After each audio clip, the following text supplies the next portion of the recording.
All righty, let's jump right into it and get to Sam Gordon. Sam Gordon is the Golden State Warriors beat writer for the San Francisco Chronicle. He is in Miami right now.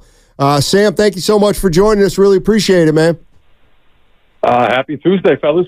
Yeah. How you guys doing? All right. We're doing well. Let me start out with Steph Curry. Played 29 minutes, 50 seconds the other night as the Warriors got beat by the Minnesota Timberwolves.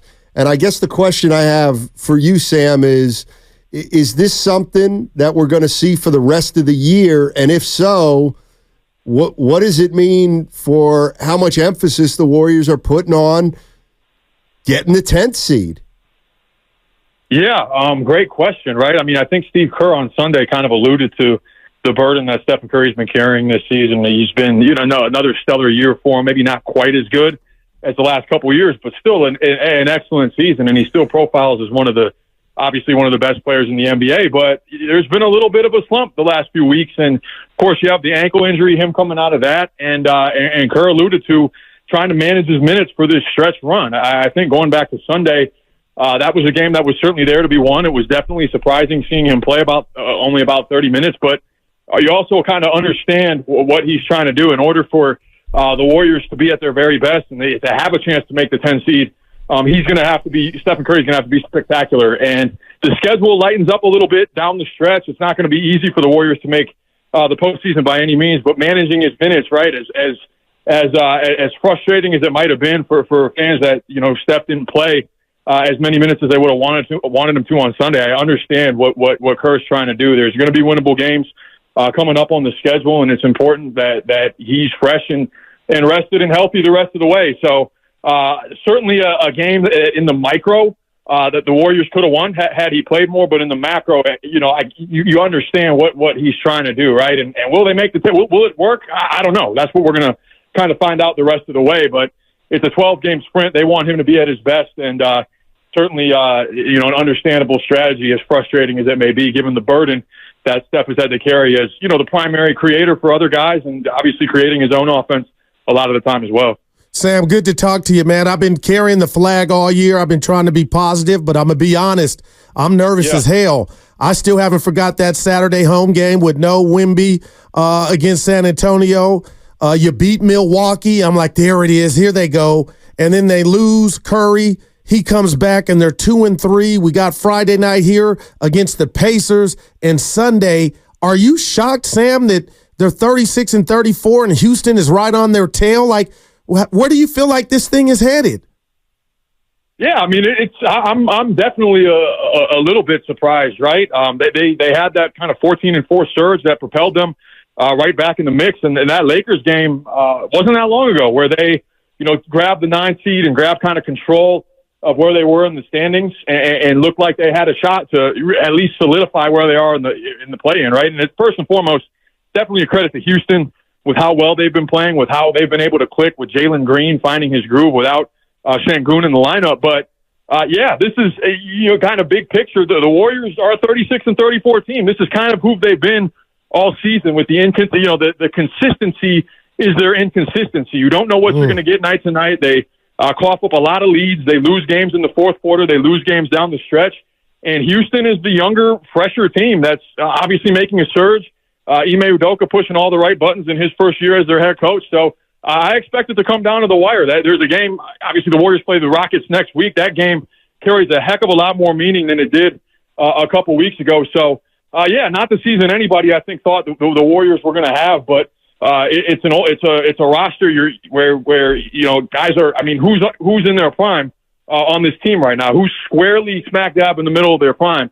That's the question, right? And because nobody is smack dab in the middle of their prime, I think that's what you're seeing. You're seeing a combination of age and inexperience, and Steve Kerr trying to blend those things together on the fly. It's certainly been a challenge, and lo and behold, the Warriors are where they are. So I think this thing is still going to come down to the wire. And I thought the Warriors had at least a playing spot solidified. As recently as a few days ago. I don't feel that way anymore. There's definitely a scenario where Houston tracks them down, and that game next week I think is going to carry a lot of weight. Certainly a lot more than it did a week and a half ago. Sam Gordon joining us on 95.7 The Game's Golden State Warriors beat writer for the San Francisco Chronicle.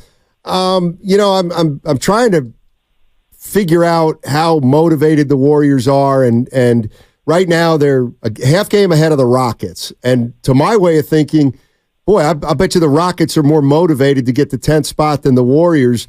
I know you don't have a definitive answer for me, but what do you think's most important for the Warriors right now? To get the 10th seed, or to know they're coming into next season kind of as healthy and as whole as they can possibly be? And I guess what I'm getting at is maybe living with playing Steph just 28 to 30 minutes the rest of the way this year, no matter what it means. Yeah, I mean, even if they get the 10 seed, right, what's going to happen? I mean, what's the best case scenario, right? Maybe they sneak into a first-round series and you're playing, what, Denver?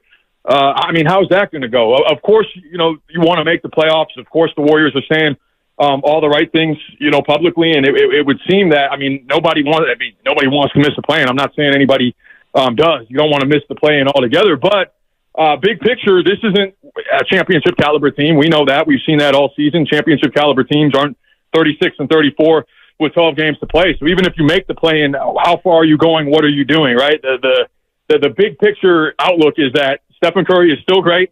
I believe he can still, he certainly needs a little bit more help than he might have 3 years ago, but I believe he can certainly, at this juncture of his career, still be the number one option or on a championship caliber team.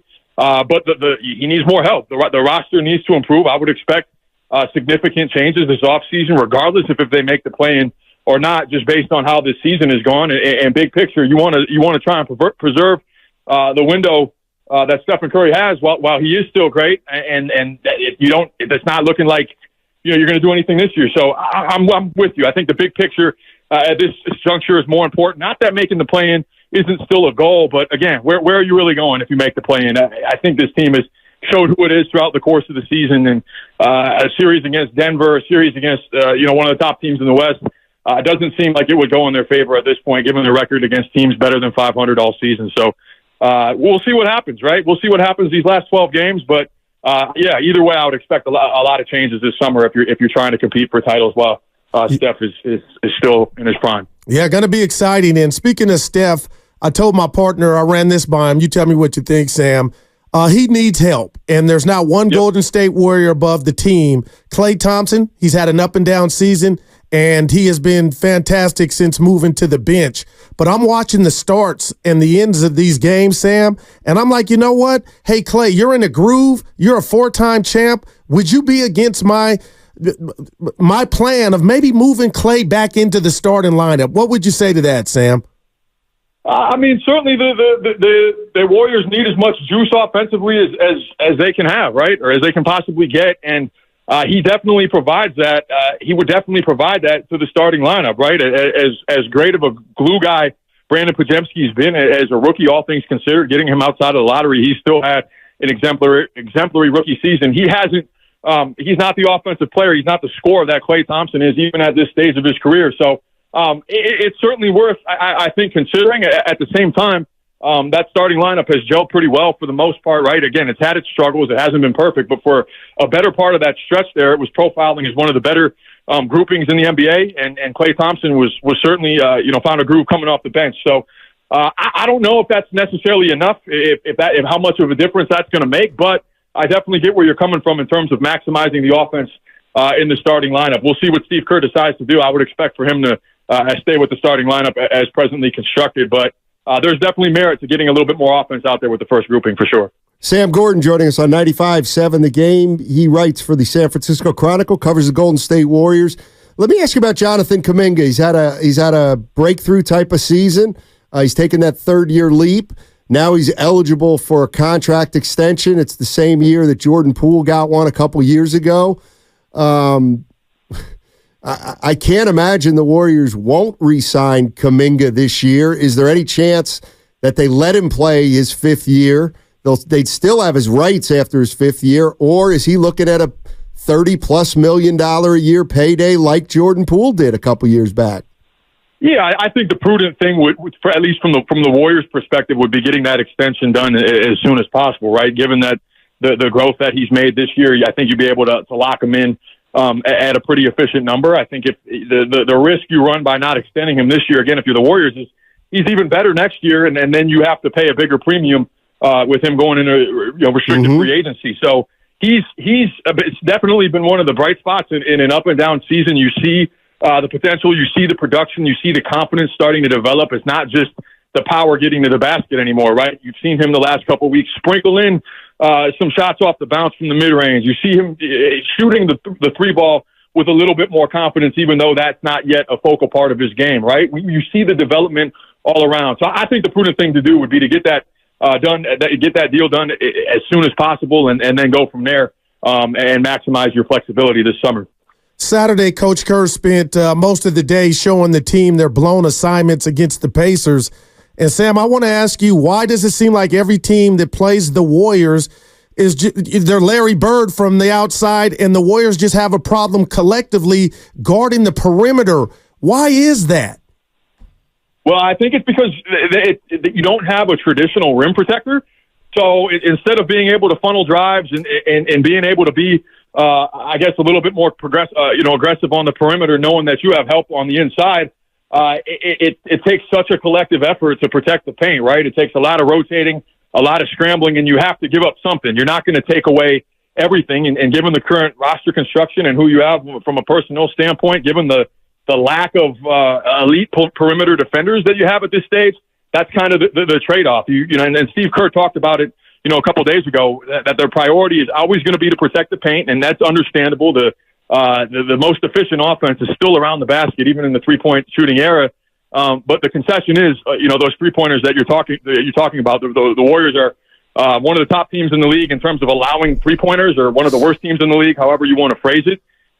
So that's just kind of the structure of their defense based on their personnel. It's certainly not ideal, but as a result, you got to give up something. They've been one of the better teams in terms of protecting the paint, and conversely, one of the worst teams in terms of guarding the three-point line. And the results are what they are. Teams can step into clean looks, and you're forced to scramble and rotate a lot, and that gets exhausting by the fourth quarter. And that's why I think you see the struggles. The Warriors are one of the worst defensive teams in the NBA in the fourth quarter because of the way they defend, and because of, I think, some of the age of some of the players. It's an older team. You're dealing with some fatigue, and it makes things a little harder down the stretch. So, that's, again, one of the main issues this team has. They're challenged from a roster standpoint. It's just not as talented of a group as they've had in the past, and as a result, you have to make some concessions you might not want to make. Sam, real quick before I let you go, just what's your gut tell you how Steve Kerr is going to handle Steph Curry the next two nights? Yeah, I mean, it's a back-to-back, right? I think if the game's there to be won tonight, my gut's telling me he's going to be a little bit more aggressive in terms of playing, Steph Curry. I think if if the Warriors lose tonight, they're in a tie for 10th place, right? That lead is gone altogether because the Rockets won yesterday. So I think you preserve Steph a little bit on Sunday in case you need to play in bigger minutes tonight. And if I think you worry about one game at a time, right? You can worry about tomorrow.